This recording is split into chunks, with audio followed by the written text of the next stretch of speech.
பசங்க சாப்பாடு கொடுக்கா தலையிலே கொட்டி நல்லா கேளுங்க. பார்த்து தெரிச்சு பாத்தீங்களா உங்க தம்பிய ஒழுங்கா சொல்லுங்க. என்னால ஒண்ணும் பண்ண முடியாது. நீ வேற ஒரு கம்பெனி போய் ட்ரை பண்ணு. இதெல்லாம் தேவையாடா?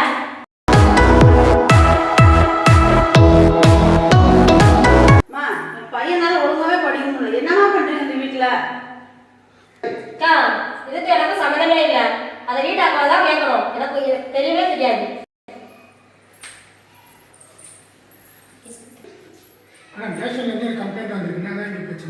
சார் ஒன்றும் இல்லைங்க சார், என் பையன் படிக்கல ஒரு டிஸ்டர்பாக இருக்குது, வேற ஒன்றும் இல்லைங்க சார். நடிக்கிற வாங்கிக்கிற உழ வச்சுட்டாரு. ஏதோ ஒன்று ரெண்டு வாய்ப்பு தேடி நடிச்சிட்டு இருக்கிறேன். போதுமா? என்னடா இது?